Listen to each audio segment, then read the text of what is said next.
Today I'd like to introduce Craig Foster, former Socceroo and SBS sports presenter. Following a celebrated football career as Australia's 419th Socceroo and 40th captain, Craig has become one of Australia's most respected broadcasters with an 18-year triple Logie winning career with Special Broadcasting Services Australia. Craig is not only passionate about his work in football, he recently single-handedly pushed and freed Hakeem Al-araibi from a Thai prison. Please welcome Craig Foster. Really appreciate you coming on here, and yeah, look, I wanted to find out what made you, first of all, get into football. And obviously know that you grew up in Lismore, which surprisingly had a huge football association following there. Like there was 6 or 7 clubs there, Yeah, so same as today, and it's emblematic of the game actually. So even way back in the mid-70s, late 70s, early 80s, when I was playing in my hometown of Lismore, rugby league was the most prominent. Mm-hmm. Cricket was very prominent. And what I saw even in those early years was that people from those sports were highly connected into the social sphere. So, for instance, I remember well that the sports editor of the local paper was a legendary former cricketer. Mm-hmm. And the head of the local Chamber of Commerce was a former New South Wales representative rugby league player. Yeah, and what it meant was that football, even though it was by far the most numerous, so even in those times, probably had 4 or 5 times the number of people playing up in Lismore. If you just arrived in it and many other country areas, you perhaps wouldn't even know the game existed. Sure. Because when you opened the paper, which today, of course, would be social media or other things, but back then that was all there was very, very little football. And so from where I grew up, I could already see as I reached my teens the struggle that the game had for a public resonance and positioning. And of course within the game, even at a young age, I was a representative player. Mm-hmm. And so people within the game were constantly, I could hear them talking, saying, look, we need more coverage and Craig's doing these things. And, it's really difficult just to get something in the paper. Might have been the president of the association, whatever the case was.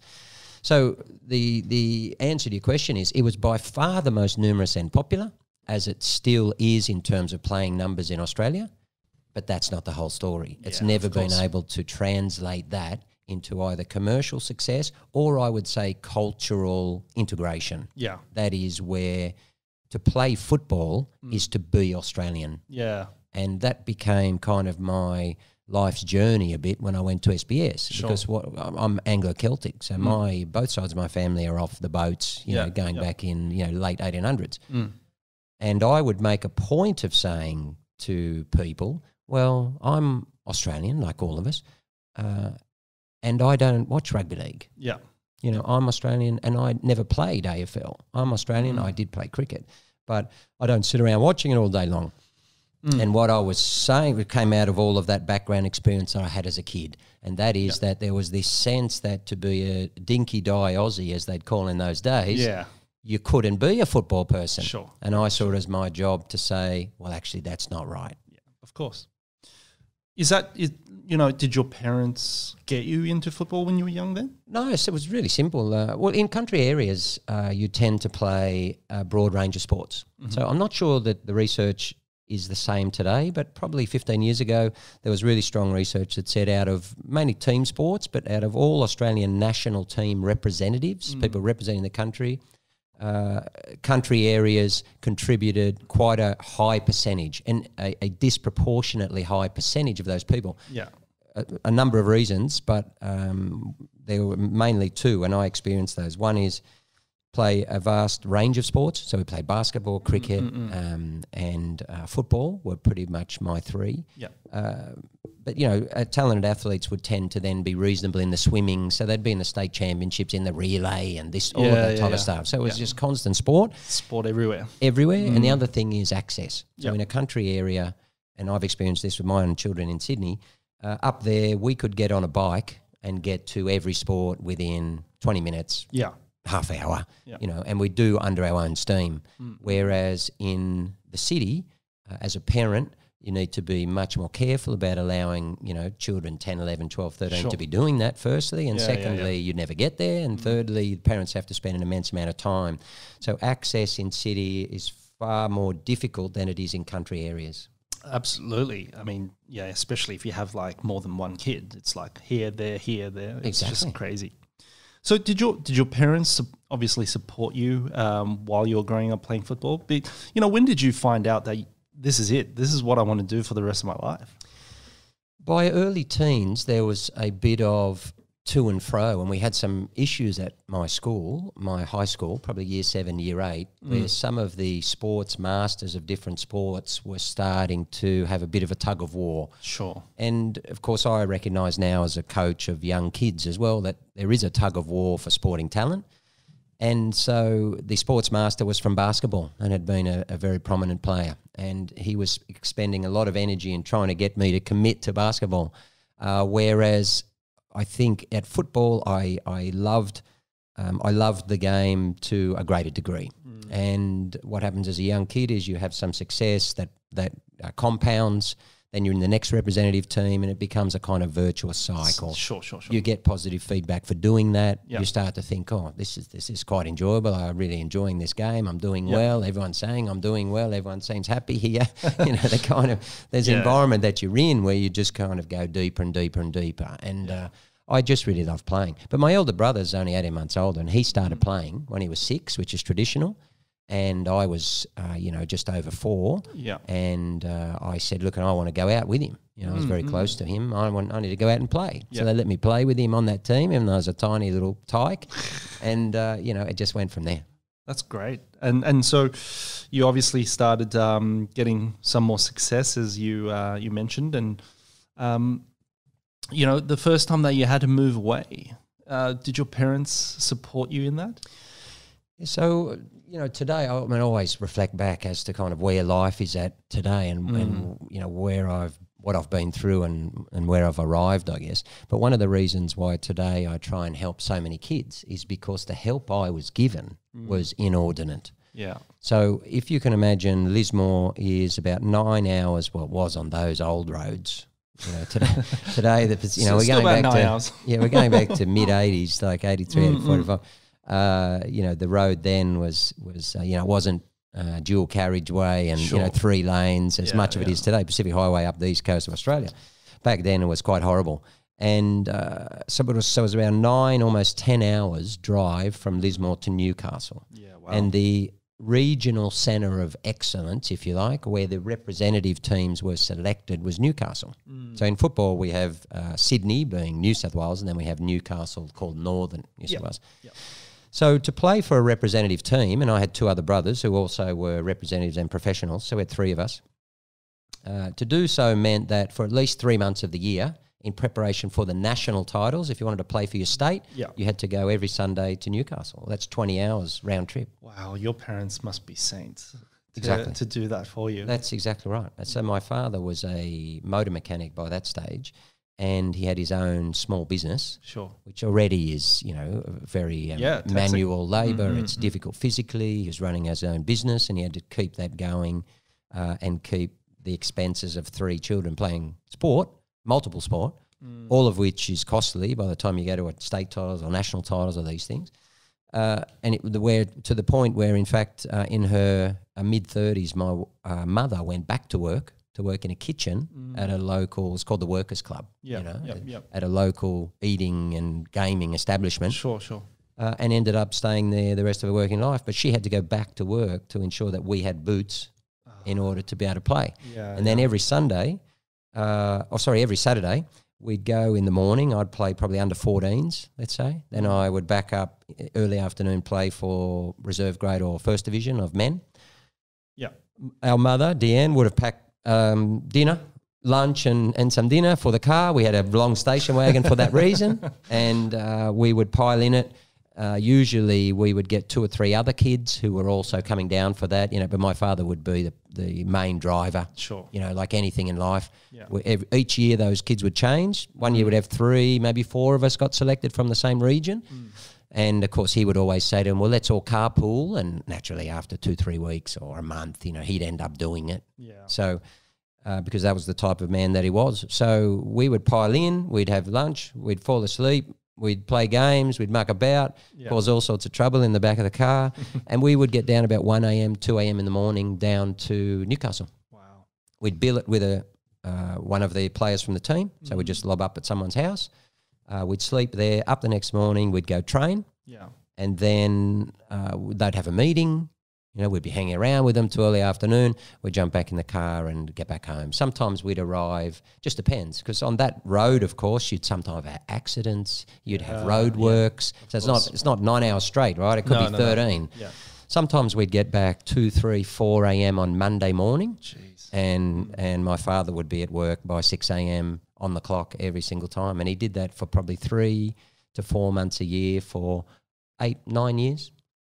Yeah. That's that really shows you his dedication for your passion. That's right, and that's of course that's part of being a parent as well. But from my perspective, I often say to people, but some kids don't have parents.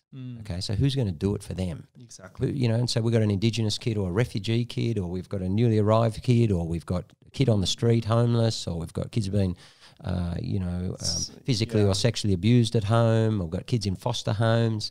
And so all of those kids always look at them and just think, well, who's going to drive you? Who's going to do for you what was done for me? Absolutely. And that's one of the reasons why I feel so obligated to try and help,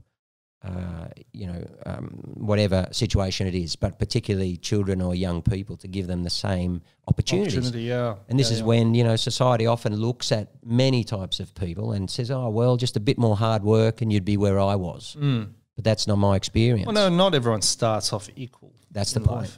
We might be born equal, but not everyone starts off equal. Exactly right. Well, so you did that for a few years, and of course you had more success, and I think the first big club that you played for is Sydney, Croatia. Mm-hmm. And at the time, you were playing with, you probably didn't know at the time, but they ended up becoming pretty big names, household names. So you had Ned Zelic, you had Zelko Kalic, Robbie Slater, Graham Arnold, all in the same team. What was that like, just walking into, the first big club? You were around about 12. I know it'd be 17. 17, sorry. 17.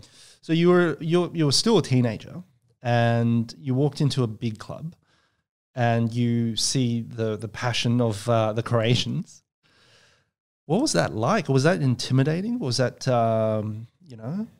pretty? I mean, that's a very different environment to have walked into.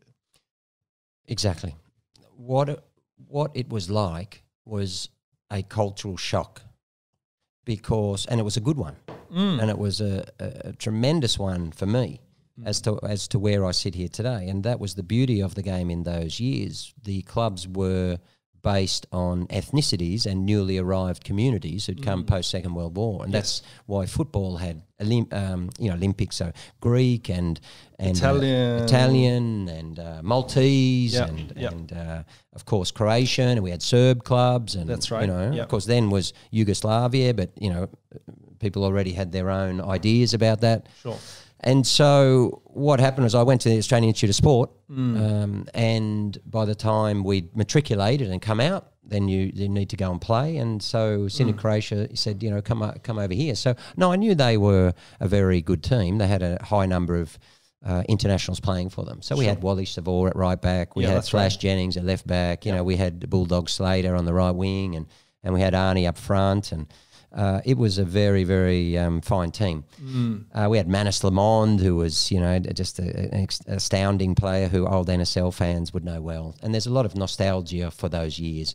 But what I found was I walked from Lismore, which was not entirely, but by comparison to football community and Australia today, back then was largely monocultural. And so I walked into a Croatian club which was entirely Australian Croatian. That meant it was Croatian food, was Croatian language, was Croatian passion for football, and it was very different.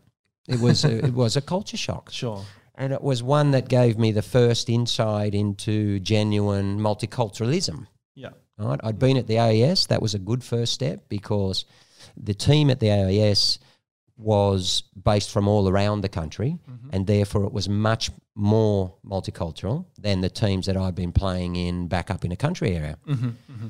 But this was then gone. This went from a team at the AIS where we all lived together, which was just tremendous fun. But we had a diverse range of backgrounds, of almost entirely second generation. You know, so we had Italian Australians with an Aussie accent. Sure. You know, and we had and we had Serb Australians with an Aussie accent. Yeah. Walked into Sydney, Croatia, and that crowd was predominantly first generation, and that was English with a Croatian accent. Yeah. And that was speaking Croatian. So it was it was tremendously different to what I'd grown up with to that point. Yeah. And I loved it. Because what I saw was this incredible passion for the game that I loved, and that could spill over. That had elements of it, which weren't terribly enjoyable. I mean, we used to come off the field sometime at halftime or even after the game, and we'll put it this way: that the club had a cage through which the players would walk when we came off, and because that was European football at that time, and they'd imported here the same sensibilities. Of course. And so you'd walk off 1-0 down, or the team might not have played well, and the crowd would be throwing things, and so I know every Croatian swear word under the sun. I know more Croatian swear words than I know English. Yeah. And it was a beautiful experience. Yeah. Because it gave me a sense of diversity. It gave me a new community. It gave me a different sense of the world. Yeah. And subsequently, I went on to play for a Maltese club, a couple of Italian clubs, and to play in England. And all of that experience is really a gift. I also played in Asia a little bit. Yes. And that's really the gift of the game. It's you can, whether you're playing against different countries regularly, or you're playing with those people on your own team, or you're playing thirdly in a club with a cultural background, or fourthly you're playing in another country. Football gives you all of those ways to greet the world. Absolutely. It gives you all of these ways to understand different cultures, different people, different thinking, and it's an absolute gift. And many times since, you reflect that in many games you don't get that. No, it's one of the true games that bring it's like a gel, it's like a glue that really brings people in together.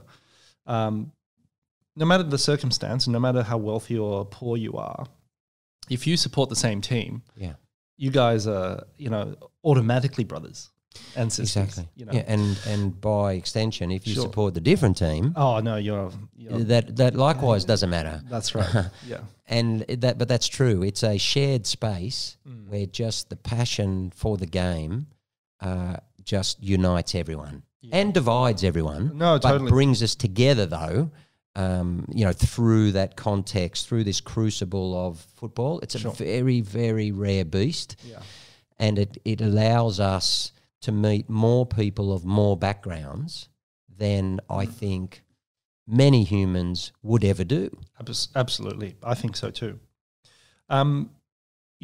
You were like, when you walked in into that particular club, were you scared at all, or you intimidated in the beginning? No, I wasn't intimidated because, we'd come out of junior national teams. We'd come out of the AIS, which was, the elite program in the country. And so, if you like, it was just a natural progression. Sure. And so it wasn't intimidation, but every level that you go to is another step up in some respects. Yeah. And you have to adapt to it. It's the same in life. It's the same with you, when you enter the grounds and these things, it's another step and it takes some adjustment. But you always, I think, those who achieve to a high level go in with a view of, I'm bringing what I have here. Sure. And I'm not going to adapt everything to you. Because the reason I'm here is because I have something. Absolutely. Yeah. And so I'm always, you know, it's a message I always tell young people who reach out for advice, which, you know, like with you, they do a lot. Yeah. And that's say, you have some special gift, and I don't know what it is, but you need to work it out. Yeah. But all you need to do firstly is to realise that you have something special. So because someone else might not like it, or someone else wants you to adapt to them, just be careful about that. It can be a good idea, but not always. Yeah. You know, change makers are about saying, well, I'm going to adapt the circumstances to my belief and my purpose. And I think this needs to happen, and I'm going to bend this situation to my will. Absolutely. And so young players can be, I think, perhaps a little overconfident, but nevertheless, you know, you're certainly in a situation where you believe, you know, you're on a timeline. You step up from here to there, and then the national team, and then here, and then I'm going to play NSL, and then Socceroos, and on you go. Yeah. Well, you we'll get back onto the you know, the ones that do stick to their you know, their core belief are the ones really that end up changing stuff. We'll kind of get back onto that later, but. You know, your next step after those playing for those various clubs came in 1996, and you started playing for Australia. What, you know, how did you feel? You know, was that a long life goal achieved to be finally called up for? Yes. You know, when you start playing at 4, and then everything through your sporting career, you know, a sporting career is kind of like a life lived in a very short space of time.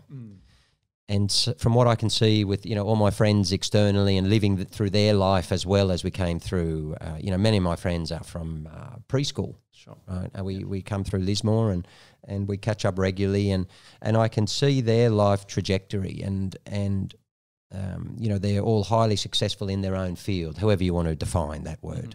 Right? And my definition is different to many of them, but what they've done over 45 years, you know, since we're in preschool, I mean, is what you tend to do within one sporting career. So it's like the condensation of a life into 20 years. Yeah, of course. And a professional career usually starts around 16, 17 and normally goes till early 30s or so on. So you're talking about 16, 17 years of everything, from boom to bust. That's right. From start, hit the top and have decline. And, you know, there's not many careers like sport. It's a really odd kind of phenomenon. Yeah, because many people choose to change careers. Other people might strive their entire life to achieve what it is they want to achieve in a career.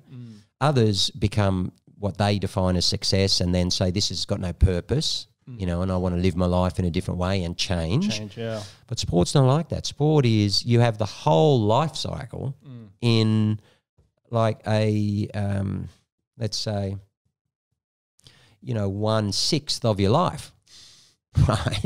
And so, you know, it's staggering. So it's one reason why athletes after their career often struggle to create something or join in something or find something that has the same ingredients, because those ingredients are, there is a sense of purpose in an athletic career. And you talked about it, you know, when you're young, playing for Australia is something that's, you know, it's a worthy goal. You know, I'm going to represent my country, you know, and you know that your family and friends and community and people are going to be proud, and so you have a very deep sense of purpose and driven goal, you know, already by the age of, you know, 12, 13, 14, 15. And that in itself is a bit of a gift, you know, because, you know, many people find it difficult to find a real driving desire or purpose, you know, until much later in life. But then you also have this incredible intensity of experiences. So you go from the most exhilarating performances and achievements to the most heart-rending, devastating losses and failures, let's call them failures, within a 15-year period. And you experience the type of intensity that, you know, some people don't experience in their life. Of course, So, for instance, take the 1997 Iran game. where we played against Iran, and of course, I know you're going to ask me about that, but it's just one example of the incredible intensity of that moment is just simply extraordinary. So the goal was to play for Australia, and I was hitting my early to mid-20s, 24, and I decided that I had one of those moments which was really important, and I think we all have them, but I kind of had to sit down and go, look, I can continue on this trajectory and I'm going to be successful in some respects that people would measure. Yeah. And many people are telling me externally that, this would be a good path. I can play in Asia, I might go to Europe, I can earn a load of money, I'll be financially secure. Sure. And, after that, good luck. But I sat down and decided that wasn't what my life was about. My life was not about taking financial rewards to compromise on what it is that I wanted to happen. And I wanted to play for Australia. So I happened to be playing in Asia, and I basically gave it up. I said, I'm coming back to Australia, and with the only goal of playing for Australia. So I went down to Adelaide City, who were the champions. Sure. So I decided if I can go play for them, then I can play for Australia. They had about 6 or 7 internationals in the team. Wonderful people. Alex Tobin, Milan Ivanovic, and these Damien Morey, just legendary names. Sure. And I looked and said, okay, well, I'll go play for them. And as soon as I play for them and do well, then I have to be in the national team, right? And, of course, the best laid plans very rarely work out because that's when life tests you. It's like, in your situation, I'm sure you had, of course. In business you have real challenges, times when people think I'm going to throw this in. It's just not worth it. That's right. I'm not going to make it. That's, when the doubt comes. And that's what life's about. Life is actually about facing those moments. Yeah. That's actually where the real gems are. That's actually where the real essence of life is. Absolutely, and it's the people who, and it's not even a skill, Craig. And I think this too. It's not even, like anyone can do it. It's how long you can do it for. That's right. And it's such a small gap between the success and the failure. That's because you want to give up and you just stick it out a little bit longer and a little bit longer and you break through. That's exactly right. And people who have kind of done something that they'd set out to do, of some magnitude. I don't say worth because we all measure that differently, but just magnitude, right? Have all experienced the same thing overwhelmingly. And that is that you have to have those moments. And those moments make it more special when, of course, you break through. So I'll give you an example in my context. I came back to Adelaide City and I said, I'm going to do this. I came. They said, all right, no problems. I earned next to nothing. I'd gone from, very high salary at those times, as mid-90s, to almost nothing. And I started to train, and I went into the game, one of the first games, and broke my foot. So there's setback number 1, okay? And so that's fine. It's only 6 weeks. I had some bad medical advice, come back in 6 weeks. My first game back, I broke it again. So the medical practitioner said, look, you'll be fine. You need to take 10 weeks this time. Are you sure? Should we do anything else? No, I relied on the advice from the club or whatever the case was. I went away. I came back, and, of course, I broke it again a third time. So I had been in a certain situation which was desirable in some respects. I'd taken a very considerable risk to do this against the advice of many. It was only my own voice in my head was saying, this is what's worthy, this is what your life should be about. And then life had kind of said, well, that's not going to happen. That's not happen. So I was 24, others were still progressing and already playing for the Socceroos. So many of my former teammates when we were young were already playing for the Socceroos. Yeah. And so I lost a whole year. And in an athletic career, a year is a lot. It's a long time because you got to come back. You got to get your touch again. Exactly. You got to get your fitness back. And you don't quite know how you're going to come back to the game because everyone else has progressed. And your confidence. You have to regain that, no question. And that's going to depend on. That might take you some time. That's going to depend on the performances when you come back. So a lot of things are uncertain. Sure. And the only thing that you have at that moment is your desire, your purpose, and your belief. And belief can be tested, so the first two is going to have to keep you alive, right? Yeah. And that's what happened with me. And I actually remember genuinely sitting. I was living in a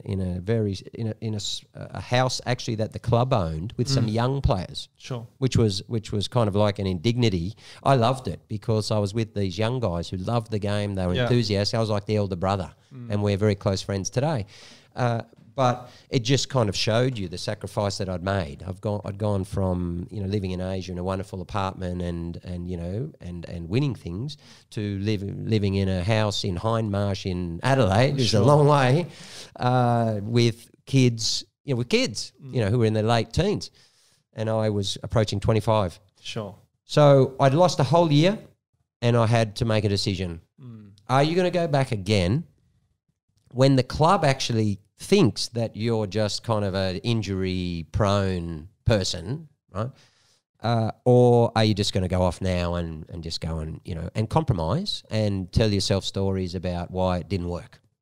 And I had some good stories, like 3 broken bones in a year. It's not a bad story, right? Yeah, of course. So I had a crutch to lean on if I needed it, if I wanted to take it. Yeah. Does that make sense? Of course. Yeah. And I sat down and I said, no, whatever it takes, I'm here, I'm 25, and if I get to 35 and haven't played for Australia, too bad. Nothing's going to stop me from doing this, whatever the cost. Sure.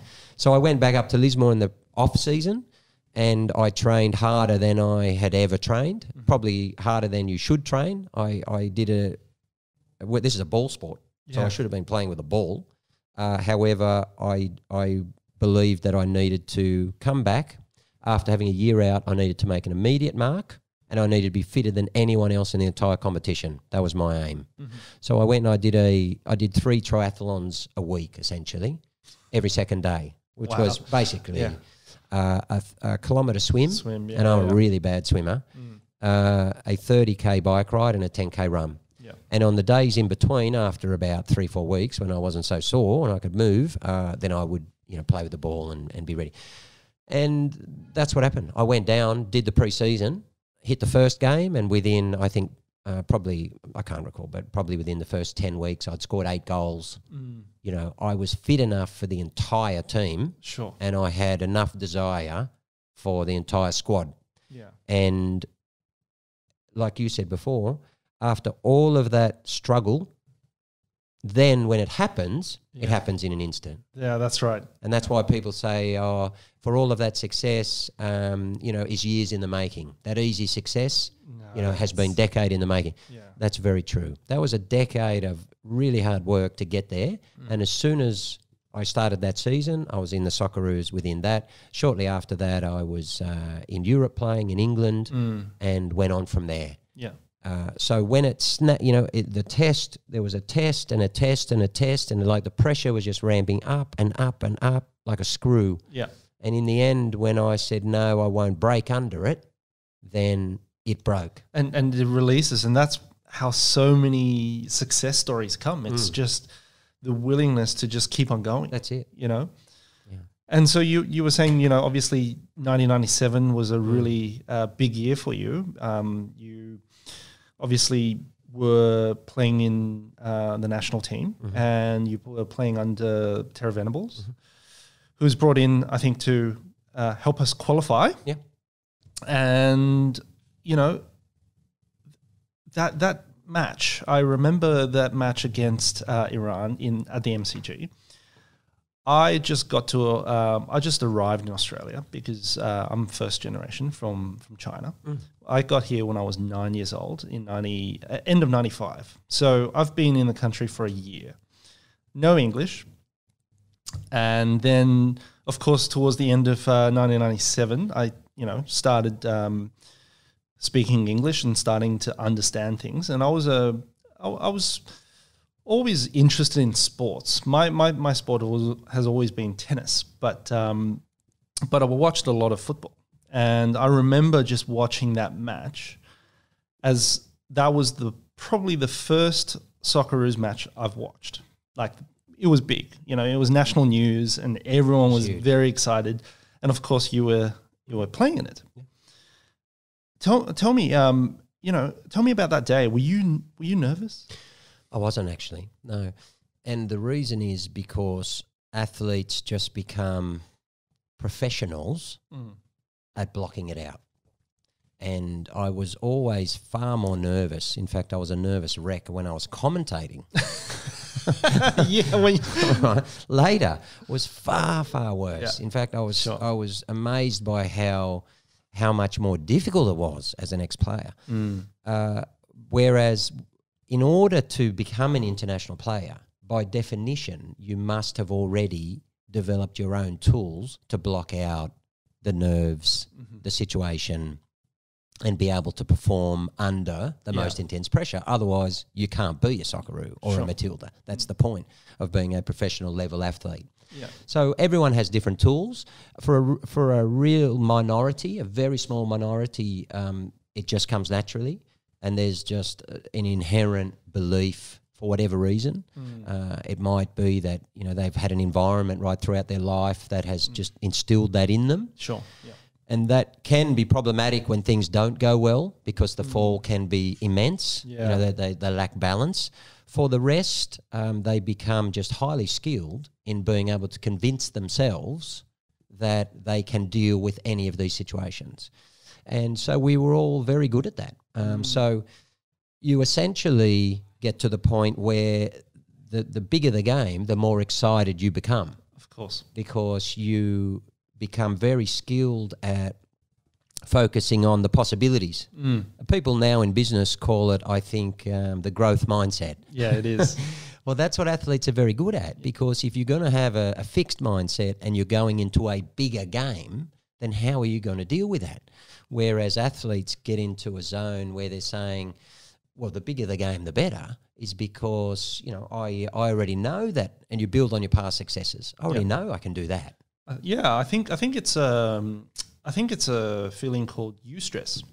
So it's not de-stress when you're in distress. Yeah. It's actually euphoric stress. So exactly. So you guys must have been really pumped and right. really excited for the game. And of course, we all know the result of that game. That must have been really, really tough. Yeah. So when I talked about a sporting career being a life lived in a short space of time, that's a tragedy. So in the social context, that's something happening really bad to someone. And so, it's I try not to sensationalise it, obviously, but you're playing in front of 85,000 people, the biggest crowd that football had ever had until that date, I think, in Australia. It's on national TV. They had somewhere around 8 million Australians watching it. Well, there was only around 20 million in the country at that time. Yeah. So it was the most watched game of a football national, my football national team ever.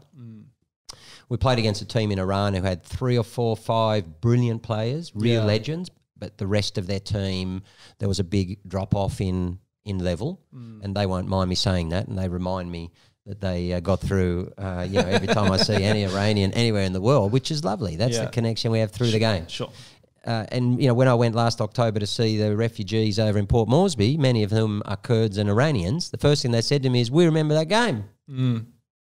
And that's the connection that we have. Yeah, but it's a beautiful... It is a beautiful moment. I was there. Yeah. And we can't believe that we got there. And I said, I don't know how you got there either. But, but you imagine, you go into any scenario anywhere in the world, and what you're trying to do is find a personal connection between people. Yeah. And as you said, football is one of the most special. And immediately that connection is there. And it is like... that connection is like brothers in one sense. Absolutely. Right? And so, all of these components came together to create what should have been an incredibly special night. That team was at its peak. Yeah. We were mid to late 20s, a couple early 30s. Arnold was still playing. Bulldog Slater was there. We had Lazaridis. We had Ned Zelic. We had Aurelio Vidmar, who'd had a brilliant career in Europe, and Craig Moore. We had Alex at the back, and we had I think it was Tony Vidmar, but Kevin Muskie was a young guy in that team. I think we had a young John Aloisi there as well. So it was a marvellous group of players and should have got through. Sadly, we had an interruption to the game when the game was gone. There wasn't long to go, and there was no way that Iran were coming back. And there was an interjection by, this, what they call the serial pest, who would run out into sporting events and stop the game. And that stopped momentum. That allowed the opponent to reorganise. And after that, the game changed. And in the end, it was a tragedy. But it was a tragedy for football. People can, of course, rightly question that. So it's not a real tragedy. It's only sport. Sure. And there's, of course, that's true. Yeah. I'm just talking, you asked me about it emotionally. I'm just saying, from a professional sports person's point of view, the effect of those moments, though, can be very significant. Yeah. Because that's everything on the line. Absolutely. And you're playing in front of your home crowd. Exactly. It's a big moment. So how did you look? Because you didn't even have time to think about the heartbreak of that. It was a draw, but it was a loss. Yeah.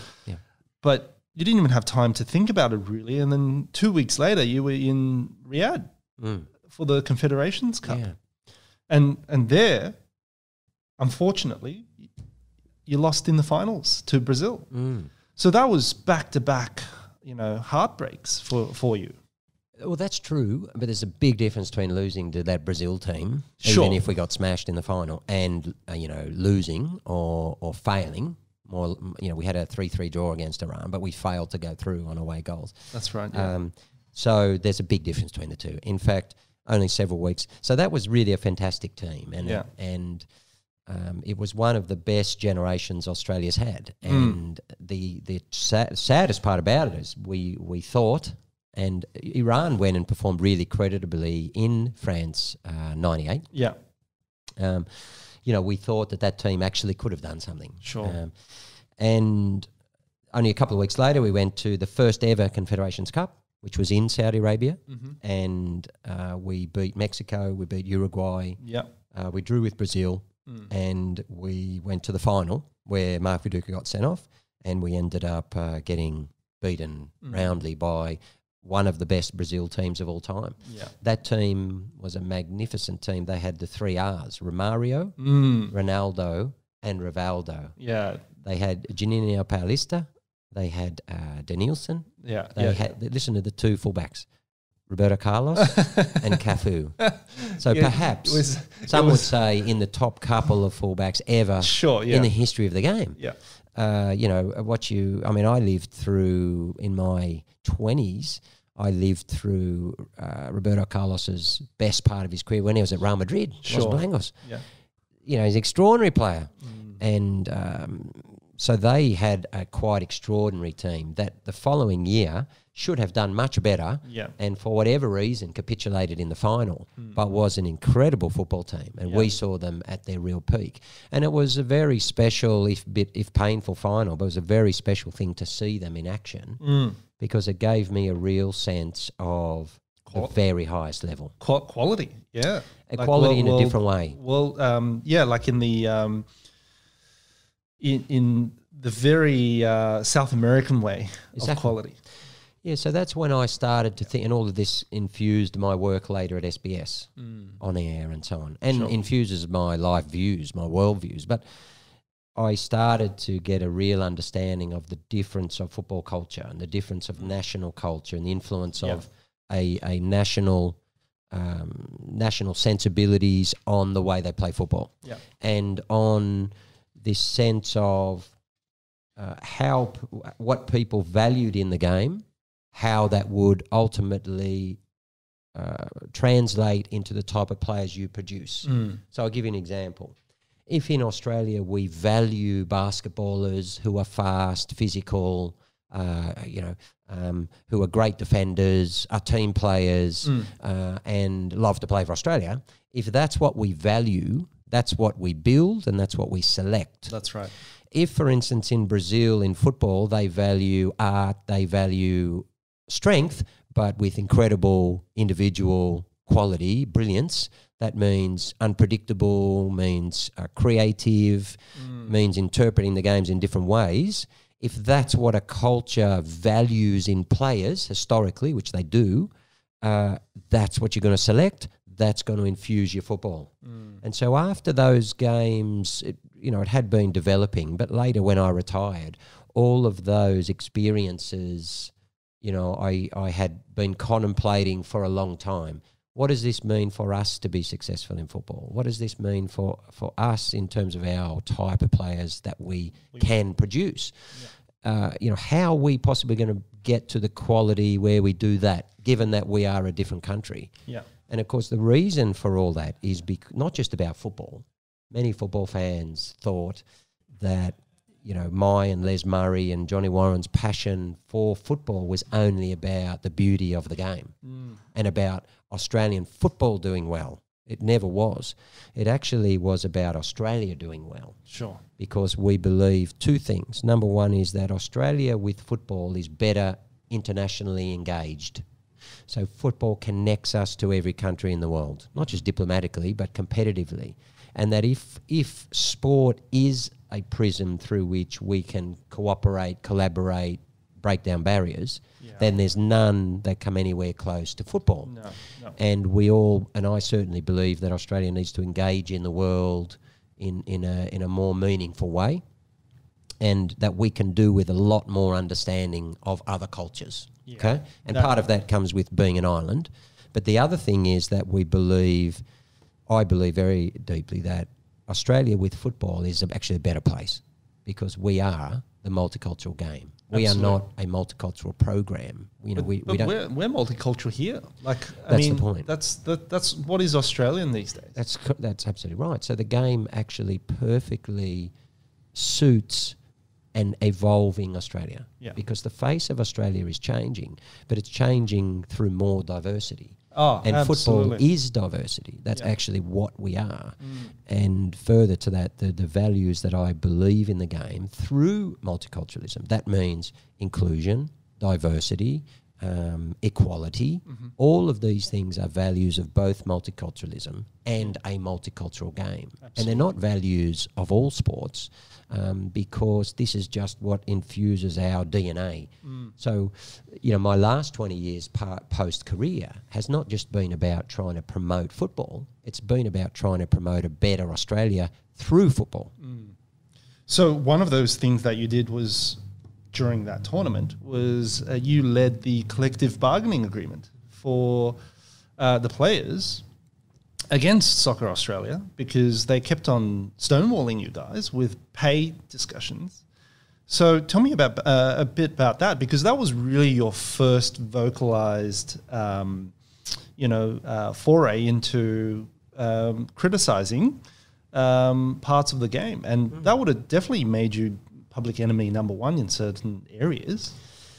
Yeah. So, and I might just add that that CBA, or the collective bargaining agreement, is still stands to today, and it's really laid the foundations for most of the sports men and women of today. So that particular piece of agreement that the '97 team really all stood up for laid the groundwork for what is today's professional sports people. So, exactly. Tell me about a bit about that, because that would have taken some guts for you to just go, hang on a minute. Yeah, well, there was a group, there was a group of quite brilliant people. So the CEO it was 97. So in the early 90s, a new union had been formed in Australia, and it's called today Professional Footballers Australia. And it used to be called Australian Soccer Players Union or some such thing. And we had a brilliant young lawyer at the helm, who's been a friend of mine since that time, so 30 years, by the name of Brendan Schwab. Now, Brendan now runs World Players United, which is the global athletes union with 85,000 members. Yeah. So that's NBA, LeBron James. Sure. That's football, Leo Messi. That's AFL. That's rugby union. That's hockey. Every professional sport in the world. So we had a brilliant guy in charge legally who was brave and was back in Australia, and we knew that we had to do something. What actually happened was we qualified for that Confederations Cup by winning the Oceania region, and that was a game in Canberra. I remember it because it was Paul Wade's last game, and we had to send him off, and he was one of the great gentlemen of football. And after the game, the then coach, who now sadly has passed away, his name was Eddie Thompson. Eddie pulled a few of us aside and said, "Look, I'm leaving, and I just need to let you guys know that what you won tonight to qualify, there's prize money for doing so, and Soccer Australia don't want to let you guys know that." So he said, he just pulled aside the guys that he knew, were going to be capable of fighting for that, and said, "Look, you guys should be aware of this." And I said, "Okay, thank you for that." Yeah. That doesn't surprise me, but that's kind of the way that football was run in those years. And I had been already on the board of the union as a player. I was on the board at that time. Yep. And so I was well aware of the treatment of players, and I felt extremely strongly about it. So players, like me, for instance, they would get an injury and they would have really awful medical support. And often they would have to pay for it themselves. And the club would, these clubs would go a long time without, let these bills go. Sure. And they would cut people from their contracts, arbitrarily and so on. So I saw all of this happening, and a lot of us thought, okay, well, we need to change this. And so that was a key moment to be able to bring really substantive change, because we knew that the prize money, I can't recall what it is, but it might have been over $1 million or something. That was important for the governing body, and therefore it was the first time that we really had leverage. Sure. So when you see these things happen, and back in 2015, our own Matildas had their own strike against Football Federation Australia, and fans often look at it and say, "Oh yeah, but why now? You're going into an international." And we always say that it's because that's the only time when the players have leverage. Sure. That's the only time when we're together, and that's the only time when we can really hold a governing body accountable by the neck and say, "Listen, if this doesn't happen, if you don't get to the table here and negotiate, then we're going to call this national game off." And there's ramifications there at FIFA, and so you actually have leverage to be able to bring change. Sure. So we knew that was happening, and we waited until we got over to Saudi and everyone got into camp, and then we called a meeting. And the captain was also very strong. His name was Alex Tobin, a very close friend of mine. So Alex is one of those just really stable, strong, ethical and principled people who just can't be budged. Sure.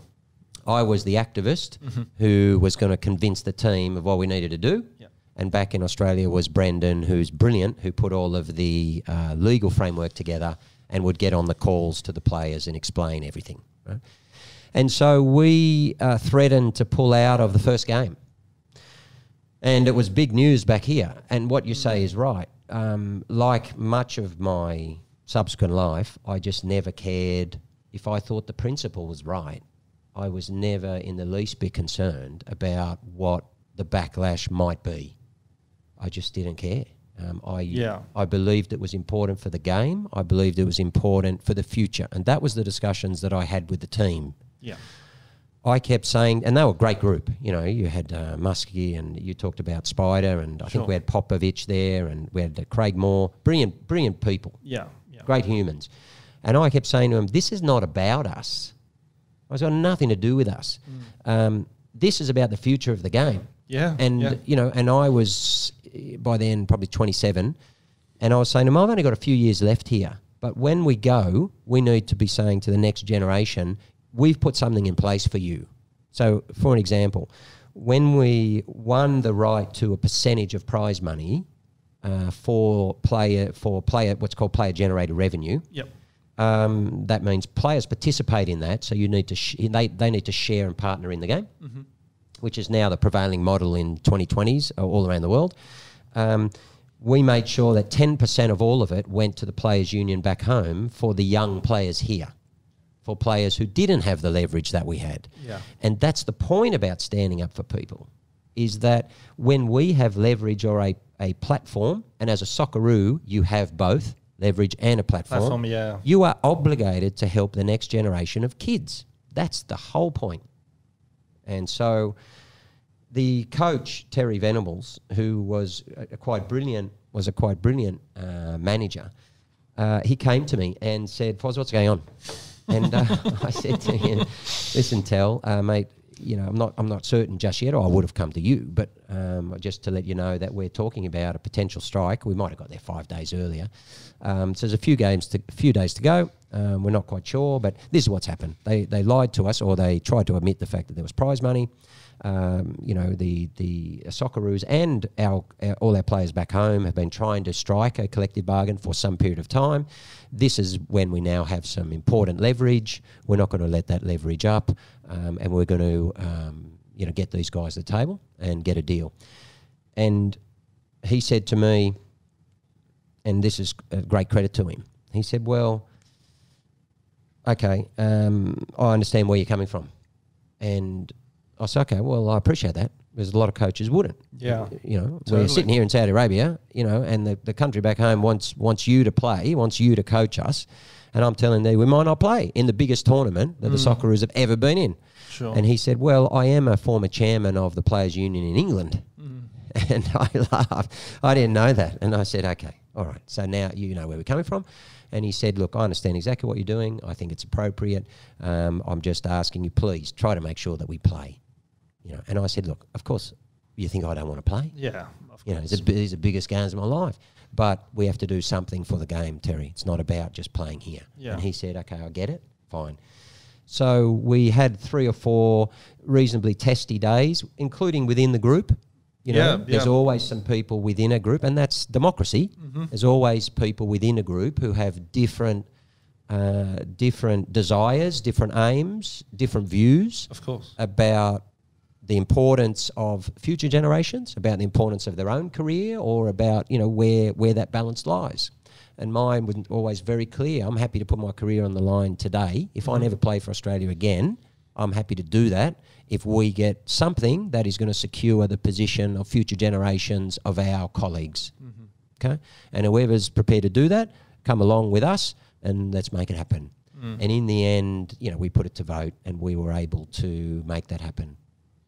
That's really, you know, really inspiring, because it takes a lot of guts and determination to make sure that you always, you know, do the right thing.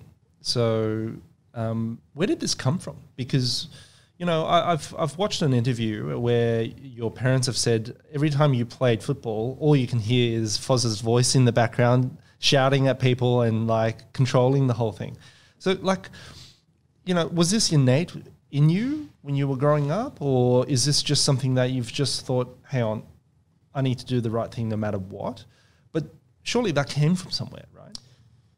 I don't really know the answer to that question, but all I know is that I had the great gift of growing up in a family which was very, if you like, you know, middle class, or perhaps lower middle class, you know, or working class. We were working class, and but I had parents who were committed to what they thought was doing the right thing. So I never sat around the table with discussions about how to undermine anyone, right?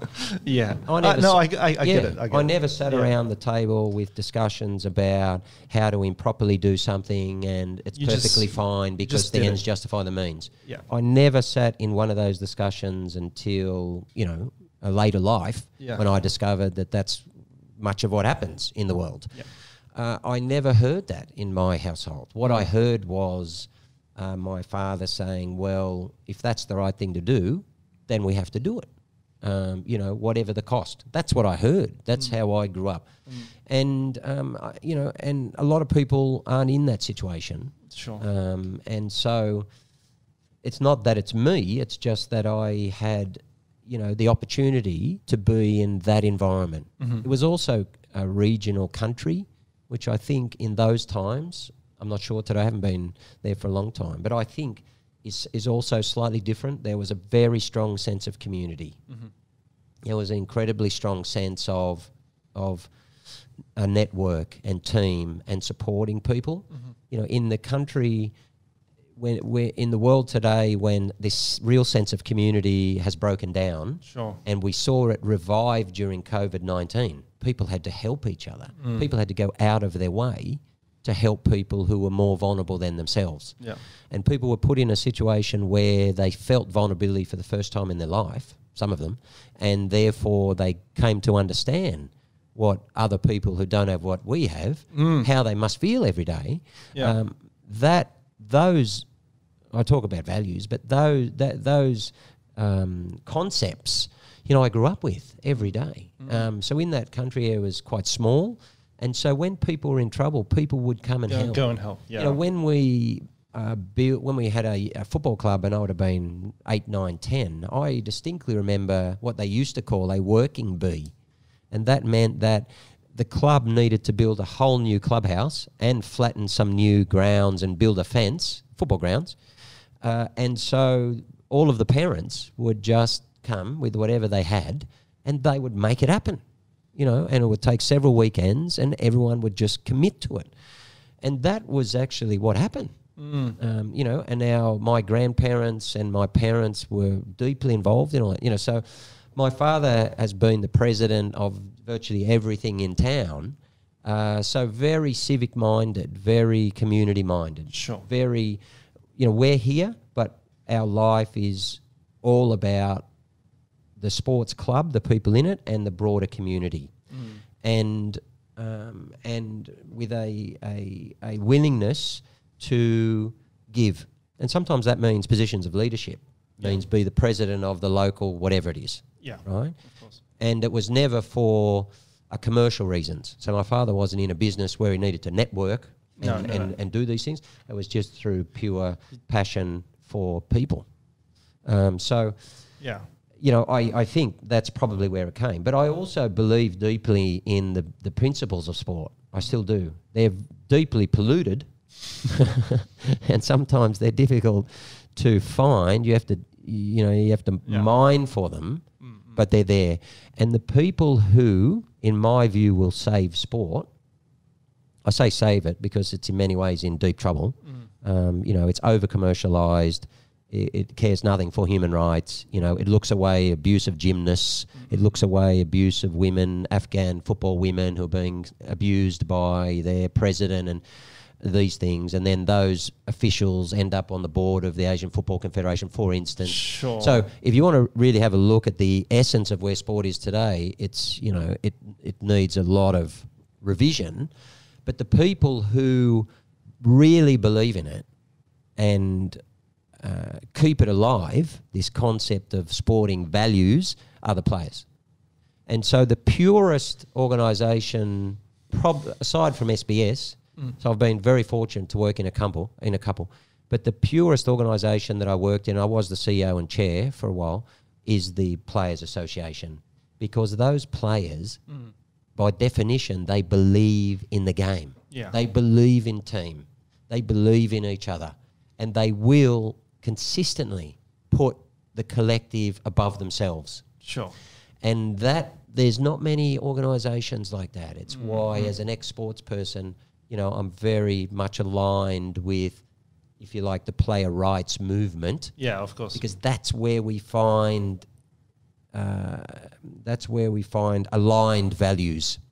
And I think today in the 2020s, we're all looking for that. We're all looking for that. We're looking for things in our life, or we want our life to be about purpose, particularly post-COVID. And I think that's a fantastic step forward. I think it's going to create a better world. If more people say, I'm only going tomorrow when I get up, I'm only going to do things that I believe in, that are aligned with what I want my life to stand for, I think we're going to see a different world. But sports people actually feel that way. Despite the fact that they are not actually saving the world, there is a real sense of values within what they do. Absolutely, I think so too. I think that inspires people to do better in their life too, not just in sport. You know, of course, after you finally got the collective bargaining agreement through, you followed Terry Venables to Crystal Palace. And at the time, I believe there was a bit of a fanfare, especially because then the owner, Mike Goldberg, bought the club and said, we're going to take Crystal Palace to Europe within X amount of years. I think it was 5, he said. And, you know, he started off making some grandiose statements, right? And so, of course, we know that a year later, the club went into administration. But in that period, right, that was, you know, you got into Crystal Palace. You started, you know, playing with these amazing players. One of them was Fan Ziyi, who happened to be the first Chinese player to be in the Premier League, alongside his teammate Sun Jihai. And so they were obviously a bit of a cult hero when I was growing up in China, right? Oh yeah, amazing. So, and they were there, didn't speak a word of English, and so that, you know, they were kind of the national stars of football back then. And here you come, amazing, yeah, and here you come to join that group of players alongside another couple of Aussies. What was that like? I mean, you know, you talked about that's another step. I mean, this is another step into another level. And, of course, with the fans in England are much more vocal than some of the... Well, maybe not Sydney, Croatia, but certainly more vocal and certainly more people. What was that like for you? Did you sometimes get overwhelmed by the occasion, or did you, feel like that you were out of your depth in many ways? No, because by that time you're an international. Sure. And, you know, we knew, I mean, we were beating some of the top national teams in the world. So, you know, we knew that we could play. And at the same time, many of our players were at top clubs, and many other clubs around Europe, you know, were constantly coming and, you know, and wanted all of us. If you were playing for the Australian national team during that era, a bit like around 2005-06, then, you know, you were on club's radar. So I had other opportunities to go to Germany and elsewhere. The reason that I agreed to go with Terry was because I knew him and I knew his football. Sure. And so, you know, the normal process is to go into a club where they recruit you, and then you meet the coach, and then you have to work out the football, and then you work out what's happening. Whereas I already knew it. You know, I already knew how to play it. I knew his system of play. I knew his mentality. Yeah. And it seemed like a really smooth transition. But as you rightly said, that actual era for English football was one of huge financial turmoil. And one of the reasons was because it was the internet billionaire. It was the start of just started internet businesses, mobile phones and so on. And I think Goldberg was mobile phones. And all of a sudden, these, you know, new entrepreneurs, if you like, were making hundreds of millions of pounds or dollars, and they wanted to parlay that into notoriety through football, which has always been the case. Right? Either dictators or business people, or it doesn't matter, you know, or brands. And so, and finally today is investors. Yeah. You know, like the Fenway Group and these things. Yeah. You know? And so they overspent, as did many clubs at that time. So there's a lot of administration of really iconic brands. So it was a period of huge financial turmoil, and it ultimately led to financial fair play and other regulations being brought in. Well, was it also a bit like surprising when you got there, and all of a sudden they're in the administration? You know, as a player, do you think, holy shit, what am I going to do next? Well, do you know what? Actually, we'd seen a lot of it back here in Australia. So, you know, all of our NSL clubs were at one point or another were just non-viable. Sure. You know, the whole league was unsustainable. So, you know, the NSL would go with 10 clubs one year. The next would be 13. Then it would be 12. Then it would be 14. Then it would be 9. So clubs here were falling over, you know, every second day. So actually, if anyone was going to be really used to it, was Australians. We'd seen it before. So you've just gone, oh yeah. Seen there, been there, done that. Well, I was aware that it could happen, but England was just discovering it at that time. What ended up happening, of course, out of all this, all of these things, I think, in life, hopefully anyway, but they all come together for something good. And ultimately, after that period, when I came back to Australia, I was involved again with Brendan and Alex and Andy Harper. I think there was 4 of us. And we decided, look, with the PFA, with the players, we decided that the NSL is not viable and we don't have any faith in our own national governing body to have the vision change that, or the acumen. And so we need to create a new professional league. So we were the first players' union in the country to design their own professional competition. And we went to the leading owner of an NSL club. His name was Nick Tanner, who had Perth Glory. And we got Nick over to Melbourne and we sat him in a room and we said, listen, you know, the NSL has had its day and because the managers of this competition don't have the competency to take it where it needs to go. And we think it needs a complete break. And by the way, that break was about financial. It wasn't about ethnicity, which it ultimately ended up becoming about. And Nick said, yeah, I believe in what you're saying. And we said, well, you're the first club in the new competition. He actually had a professional outfit, right? And so they had the highest crowds. They had a wonderful match day experience. You know, they were successful on field. So he really doing his good job. We said, you're the first owner in a new era, new vision of a professional competition in this country. So you invest with us and we'll get the research done and the players will launch our vision for a new league. Yep. And we did that in like 2001, 2002. It was called the APL, Australian Premier League. The Australian Premier League for the Fans is a wonderful document which has 5 pillars and really deep market research around it. And the truth was that later, when Frank Logie came in and he appointed John O'Neill from rugby, John came in and wanted to have a one club, one team, one city model that was from Super Rugby Union. And I sat in a meeting with him where I said, well, that's not going to work. Because football is about derbies. Always about derbies. Yeah, and in fact, and more to that, our research, which cost us $350,000, our research was really outstanding work done by a gentleman named John Poulikakis from Game Plan. John did a lot of work for the AFL, and his father used to coach South Melbourne.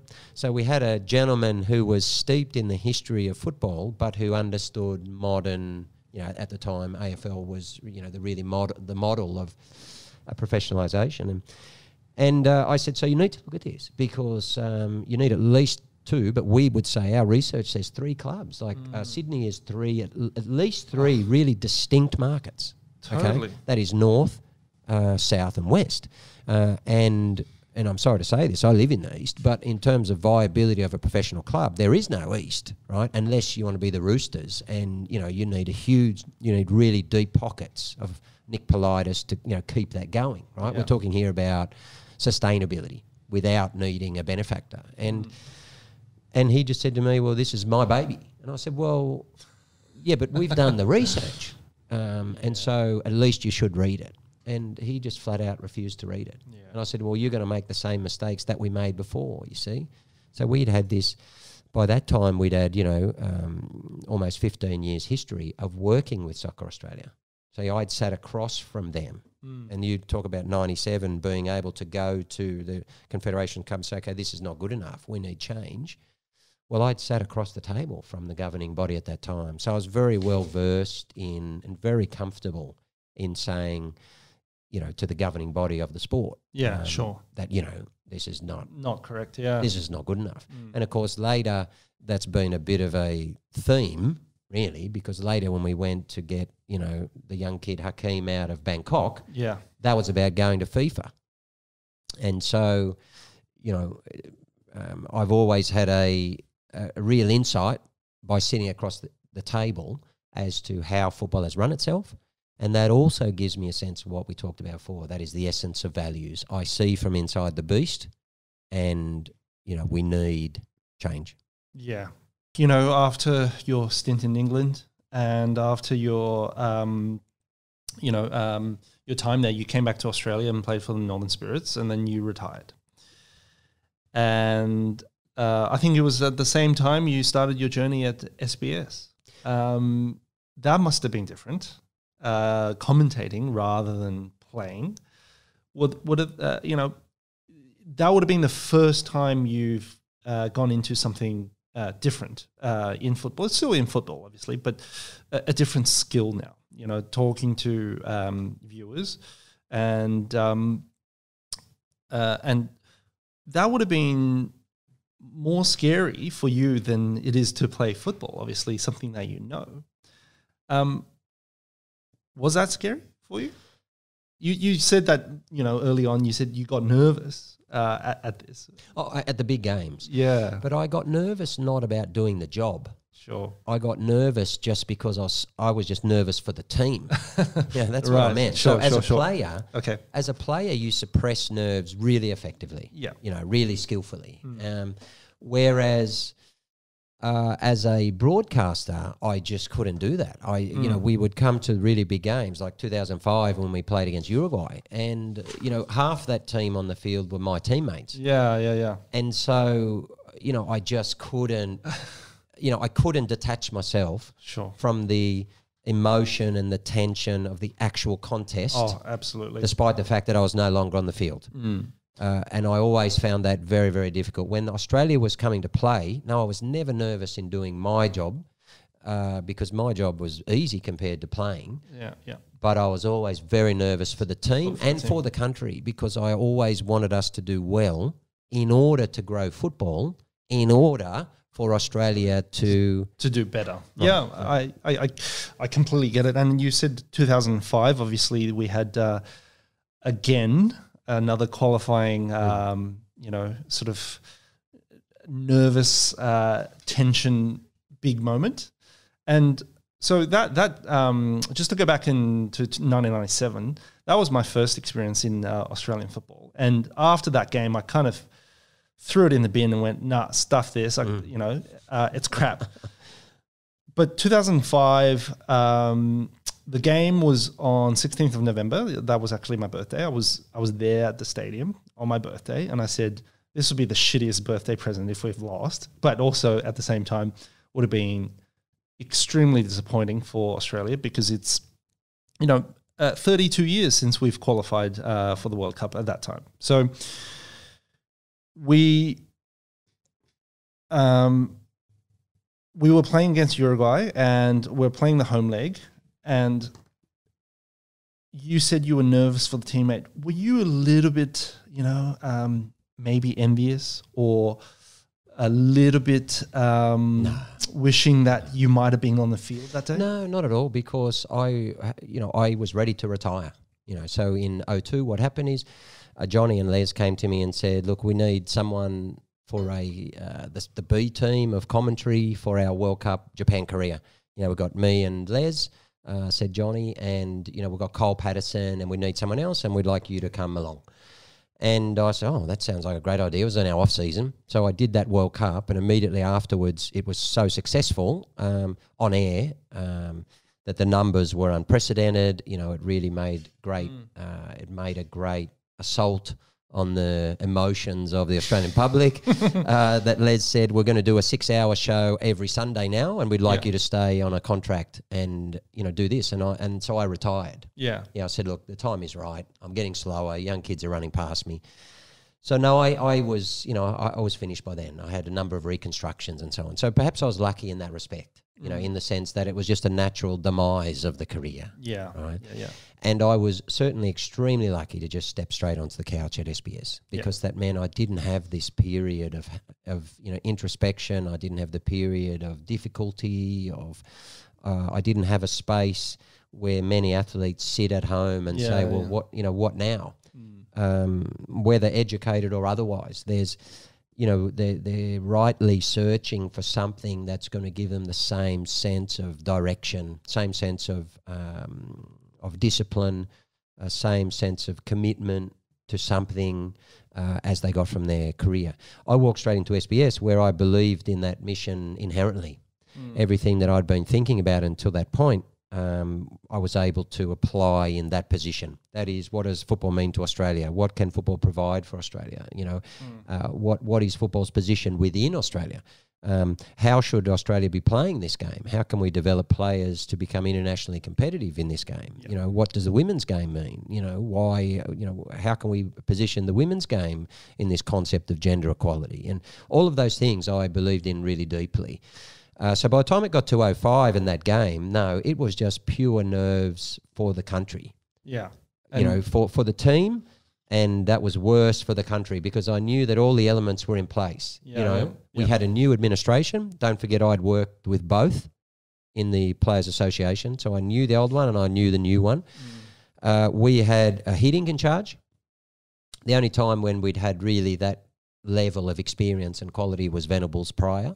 And I knew that if we got through, then the next, let's say, 7 months, before the World Cup, were going to be huge because Hiddink was such a big deal when you have someone in charge of that ilk, it brings all sporting press.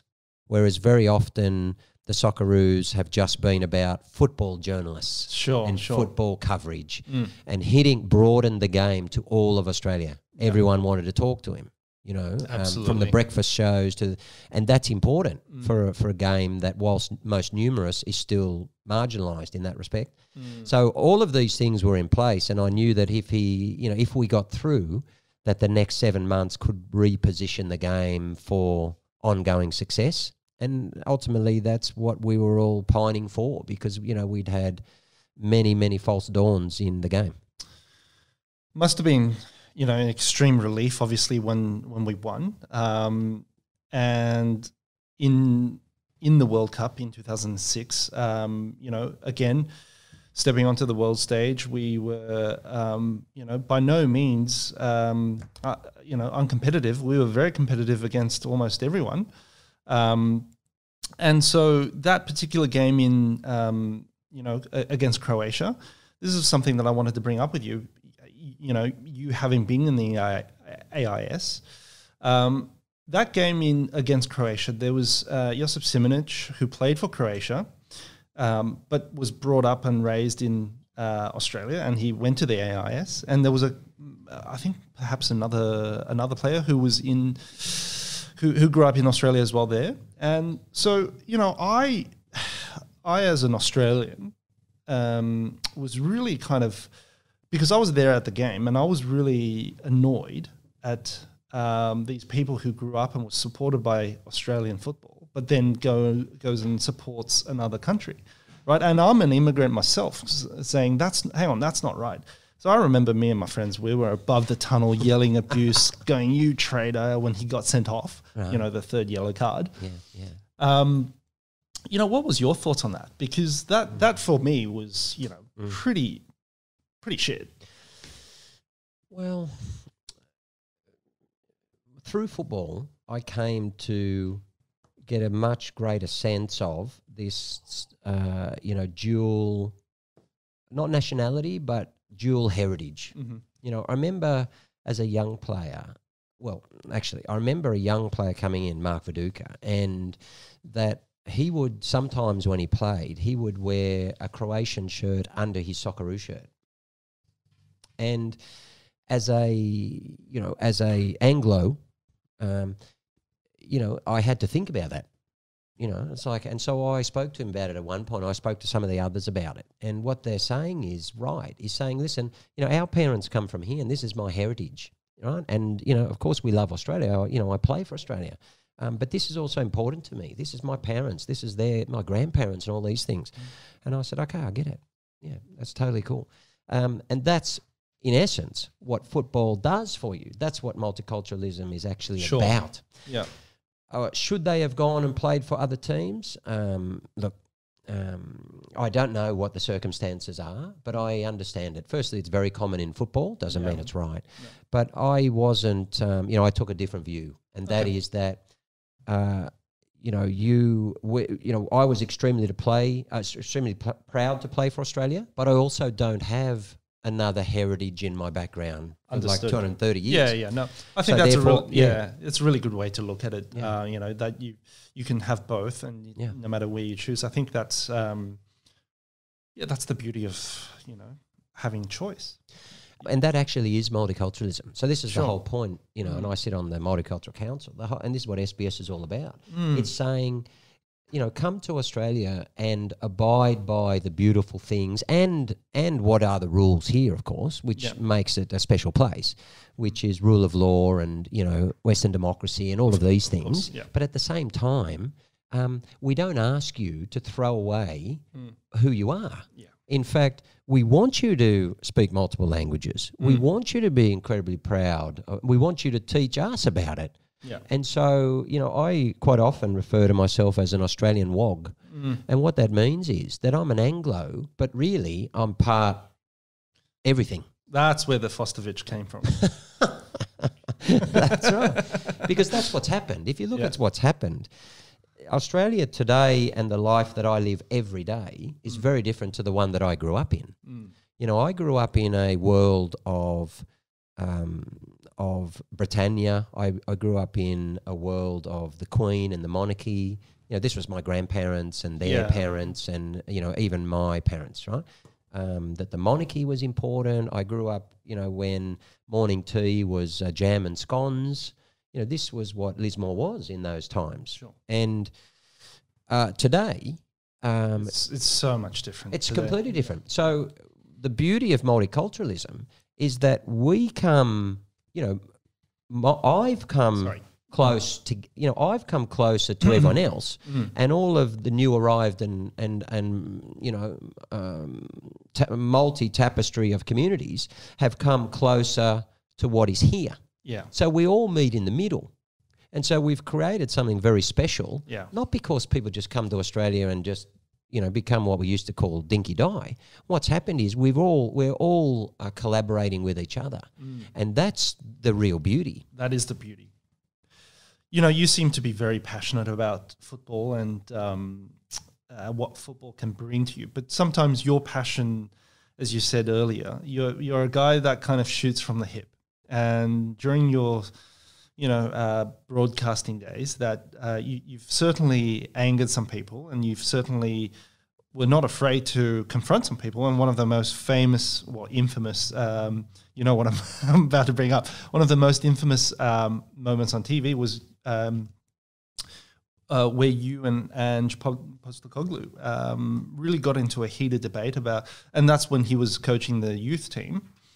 And you know, you got into such a heated debate to the point where, you know, you've essentially said, "Are you going to step down as coach?"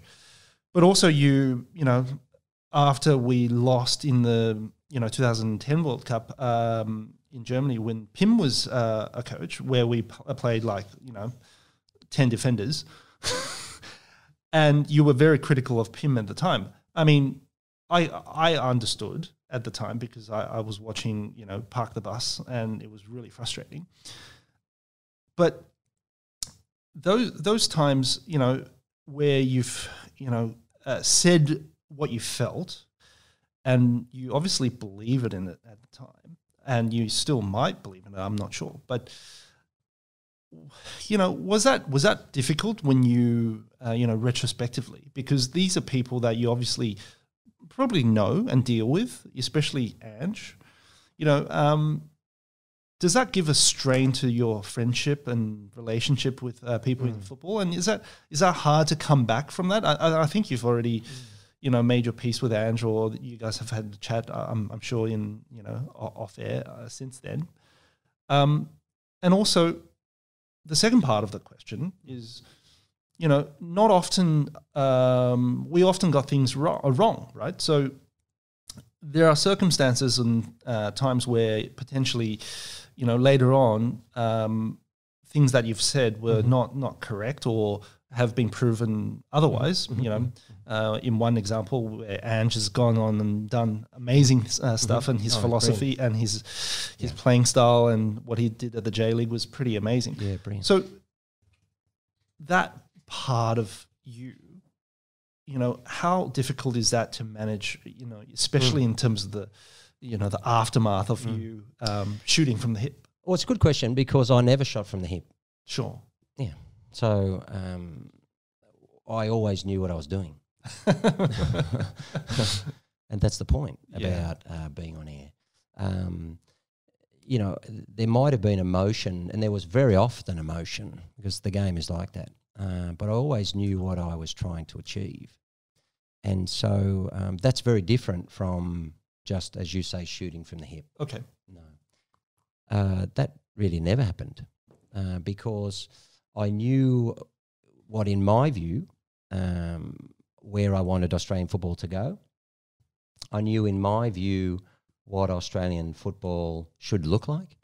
I had a clear picture of, you know, what success looked like and, you know, how we needed to get somewhere. And I'd been involved in that for, you know, almost 20 years prior to going on air. But was it difficult alienating certain individuals or people in, you know, in football because of what you said? That's a good question. So, not really, but I recognised that if Australian football was going to be challenged to improve, and where we sit today, and whether it's in relation to coaching or anything else, we are light years ahead of where we were. Oh, yeah, absolutely. And so if we were going to improve, then in my view, those conversations needed to occur. And therefore, someone was going to have them.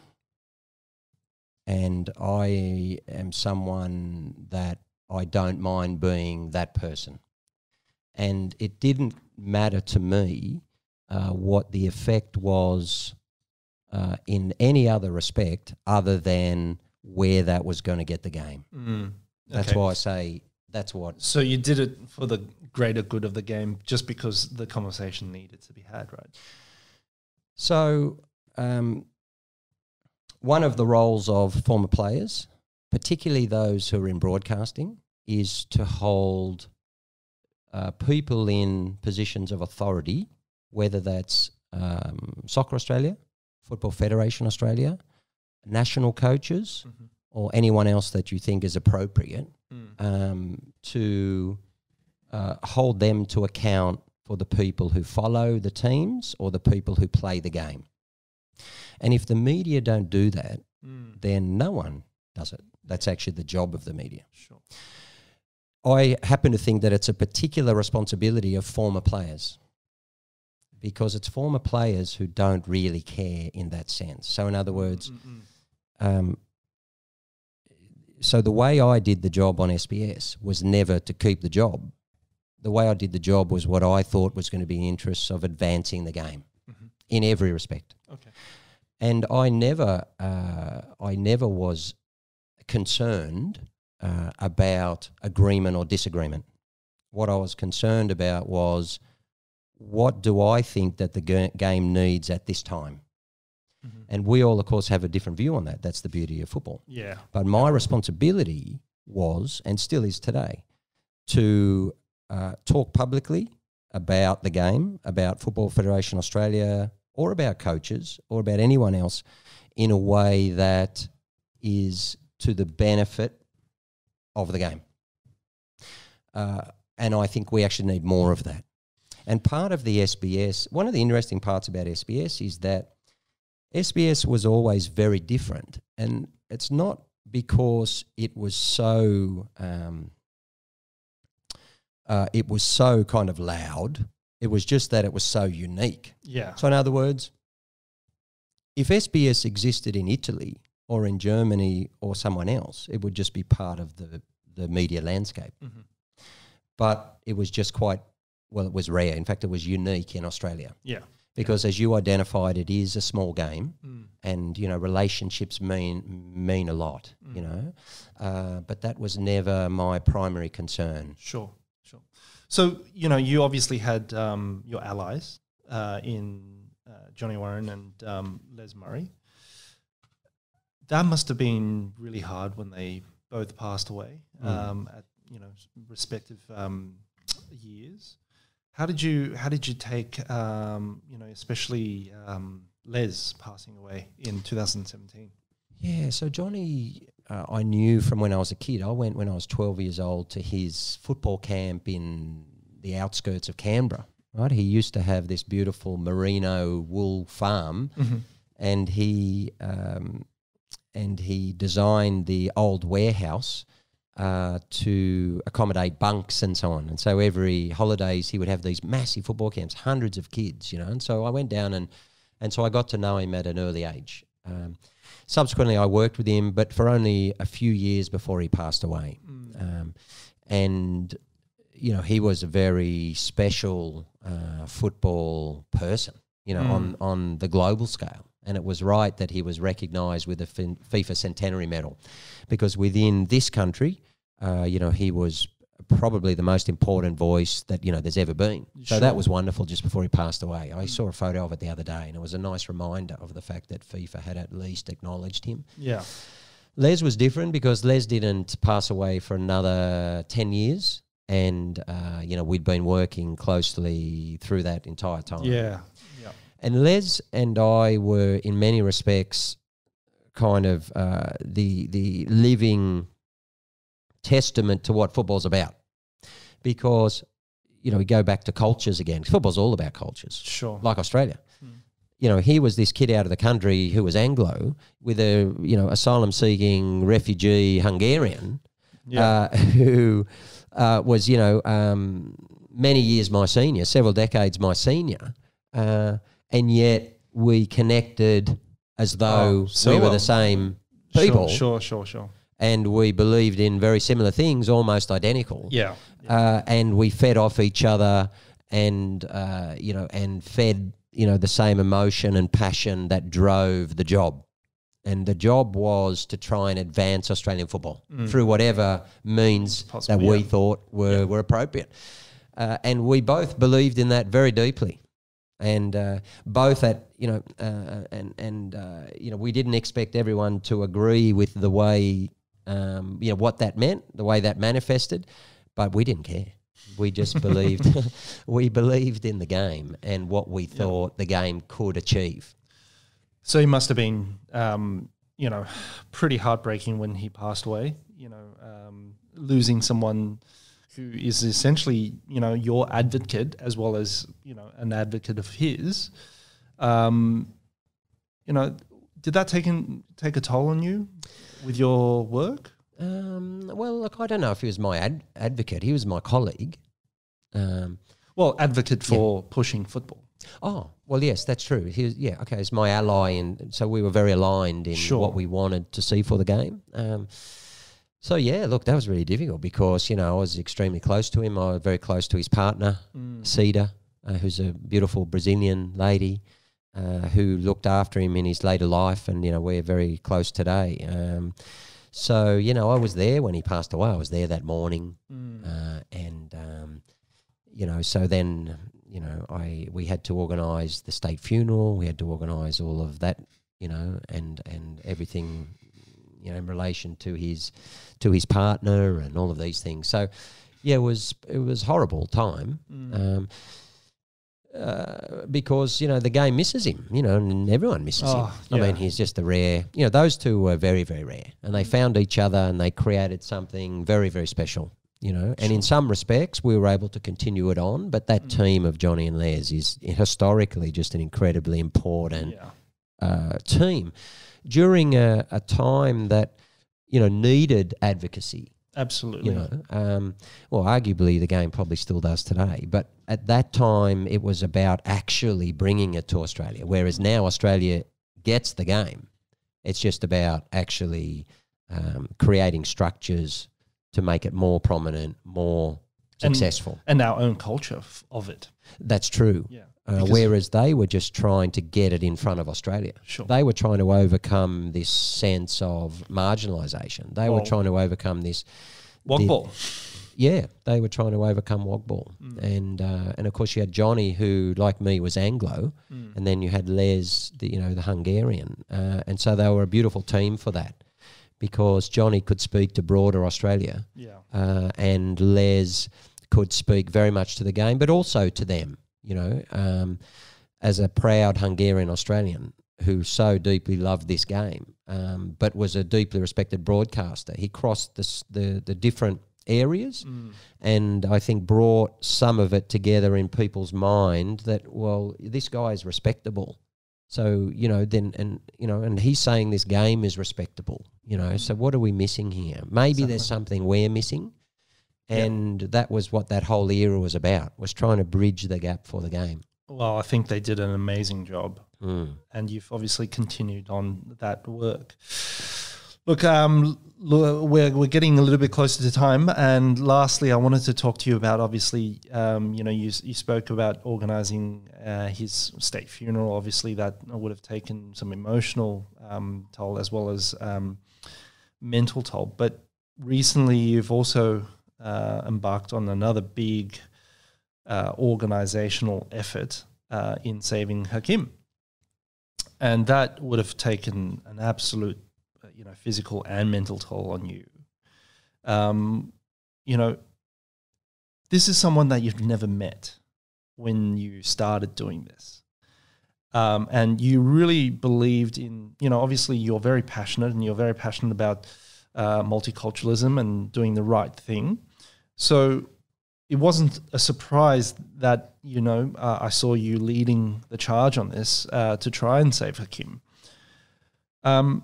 And you did this all, while you're studying your degree. So, tell me a little bit about how difficult it was trying to get in front of certain people, because you organised lots of groups and charities, and anyone who'd listen, even you approached FIFA, you went to FIFA, and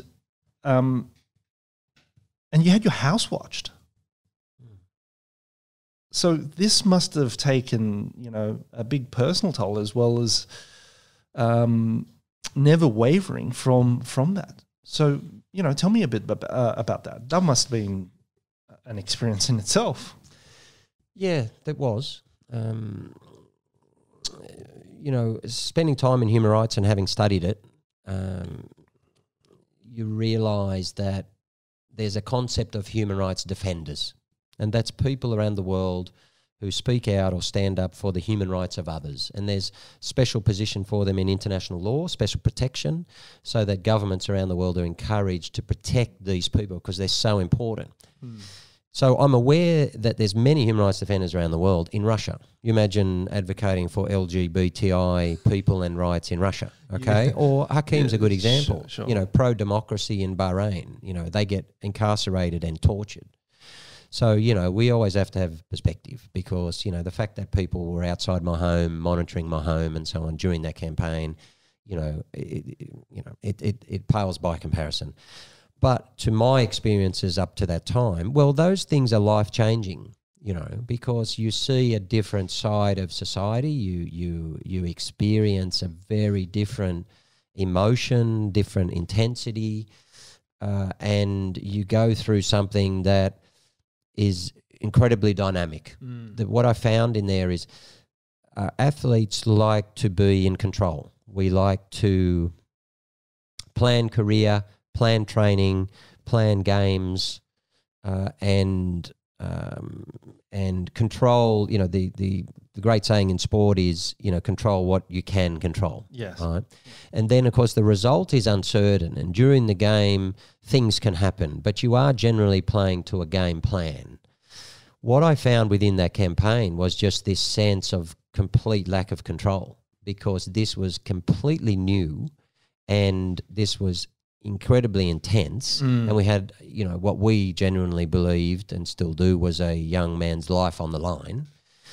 And we didn't know if we were going to win. And we didn't quite know, we were discovering what we were up against. So every hour, if not day, we had to get new information. We had to iterate and change messaging, change strategy, change tactics. And when I say we, and much of that was me. So I was out the front, which meant that if he went down, you know, if he went home and we lost him, then I was it. Yeah. Yeah, I was it, because I was making determinations based on good information. I was getting a lot of intelligence from everywhere, from governments, from human rights organisations, from former diplomats. Sure. So I leveraged a very broad network and created a broader network to get as much information as I could on which I could base my decisions. But even then, I had to make judgment calls every day. Yeah. And that was challenging, because I knew his wife, and because I hadn't done it before, I just simply had this nagging feeling that if I really mess this up, you know, this kid could die. Yeah. That's huge responsibility. Yeah. And I, you know, he's obviously very grateful for what you've done, but also, you know, I think the public's really appreciative of what you've done, because it genuinely saved someone's life. And I think the turning point was, you know, after the amount of work that you put in and all the media attention you got from it, when he finally emerged from the Thai prison in shackles, I'm like, for fuck's sakes, shackles. But that's probably the best thing that could have happened, because from that moment, I just remember Twitter and social media literally blowing up. I you know, Jamie Vardy was tweeting it, and, you know, Robbie Fowler was tweeting it. All these people were tweeting it. And all of a sudden, the international media swamped down on the Thai government. And the government's really like, well, okay, hang on a minute. We can't just do this willy now. Yeah, so it was definitely a turning point, because after then things started to move extremely quickly. But the night before, so we flew over. So up until that hearing, the pressure was just escalating every few days. And Bahrain were working harder and harder and faster to influence the Thai government, and they were being very successful.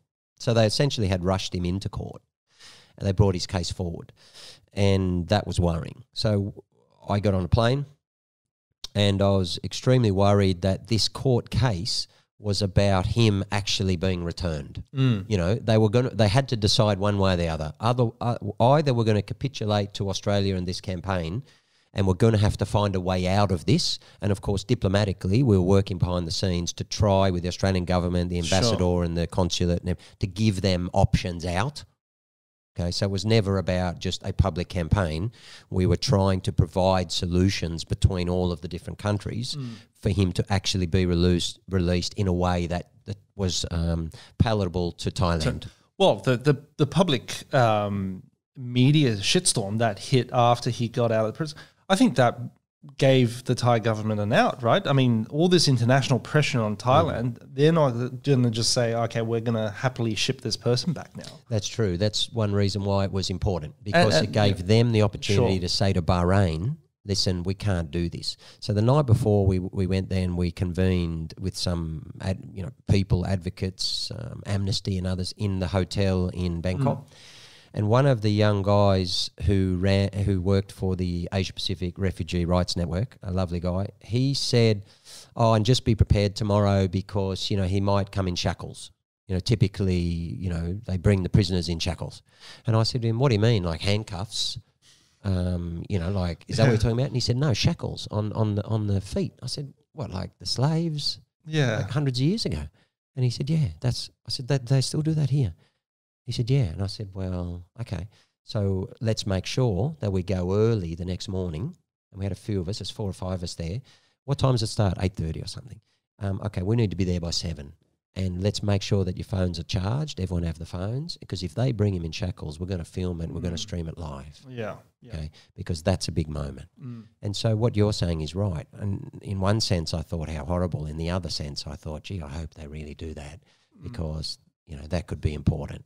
So we were there. We got a place. I had a friend there, Francois Retifi, another former Socceroo, and we staked out the best place right in front of the bus where we could film it, and no one was going to budge us. And we stood there for an hour in the heat. We were sweating. It was the hottest. It was like in the bowels of this building, right? And it was hot and just sweating everywhere. And we just stayed there. And cameraman would come and say, "Oh, do you mind if I put the camera here?" No, don't come anywhere near us. Okay, this is ours here. We had a few arguments. We're not budging. We've been here since 7 a.m., right?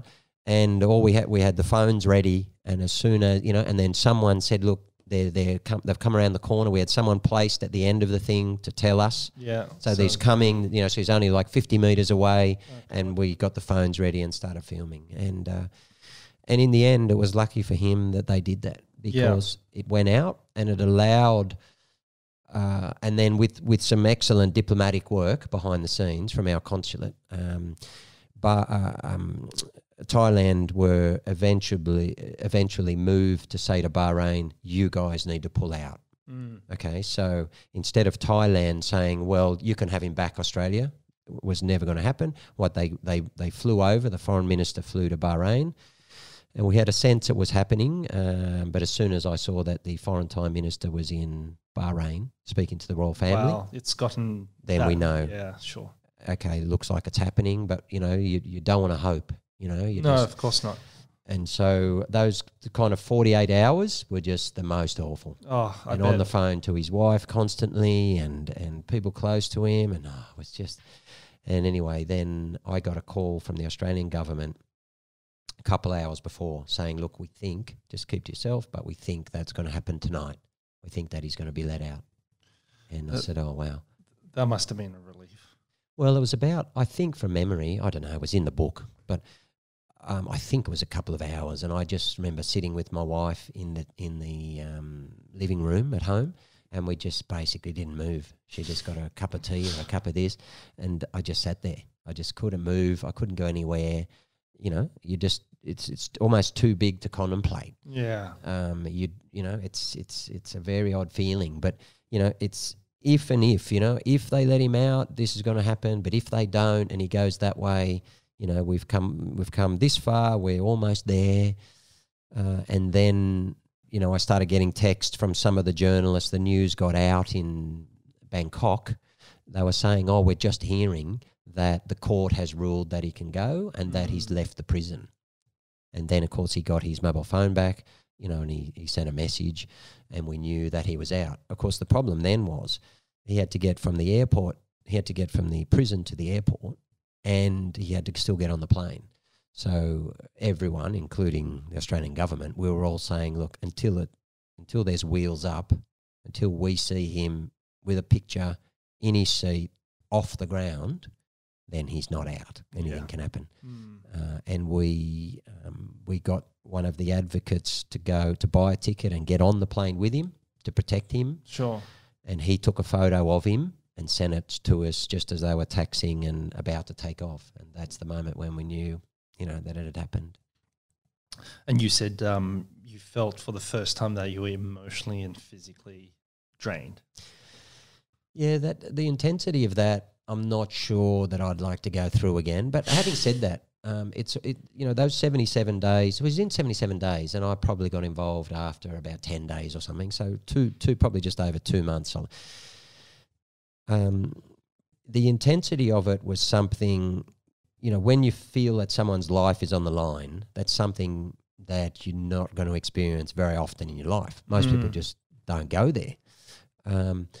But the other thing about it was a sense of emotion and purpose that I often talk about that's very rare, very rare. And my approach to that was no different to, in some ways, what I did on air, what I did in Saudi Arabia. It was the same. What I did in 95 when I just put everything on the line, say this is what I want to go play for Australia and I don't care about anything else. That's what happened. I said, I don't care about SBS. I had to sit my wife down and say, listen, that we could lose all of that, right?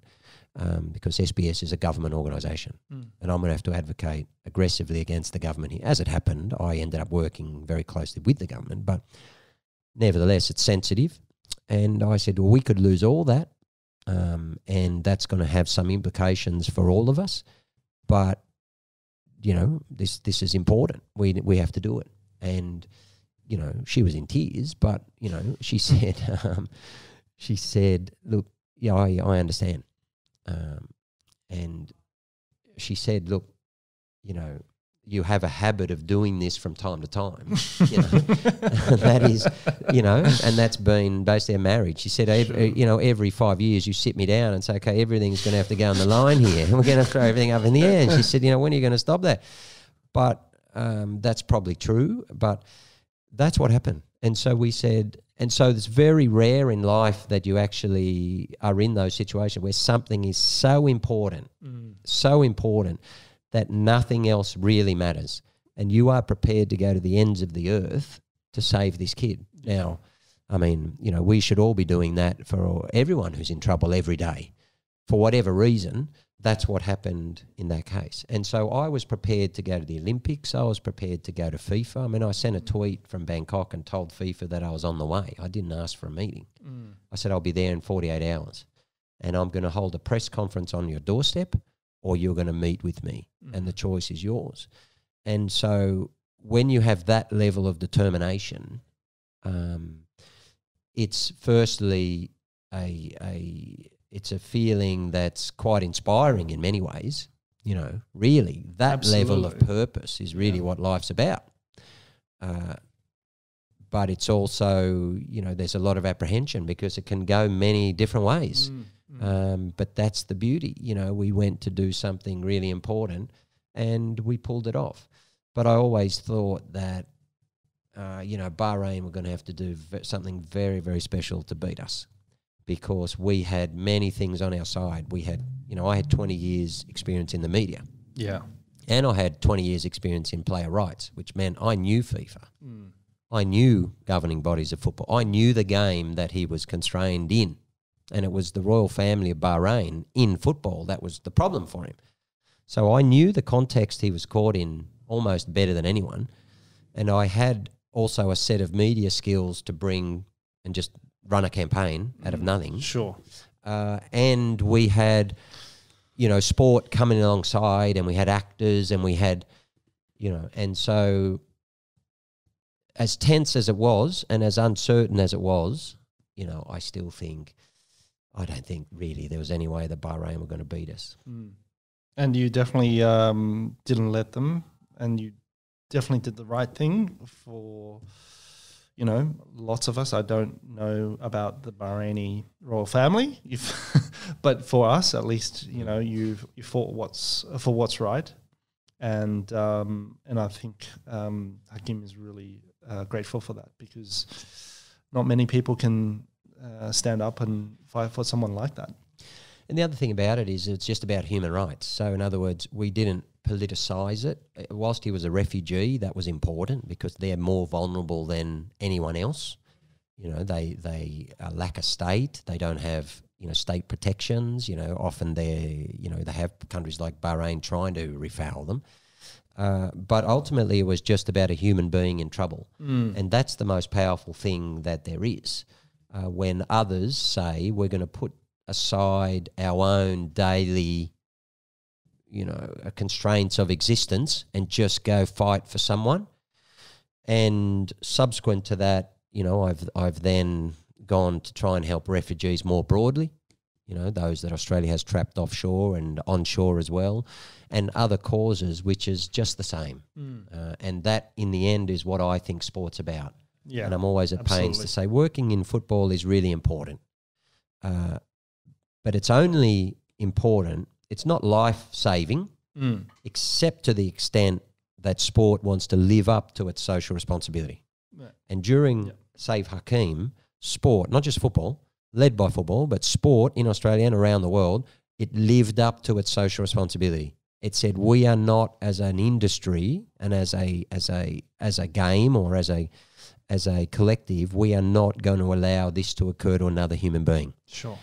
And in my view, to the extent that sport does that more often and instills that in its own values, that we're going to have a better world. Absolutely. Thank you very much, Foz, for coming in, and really inspiring to share some of your stories.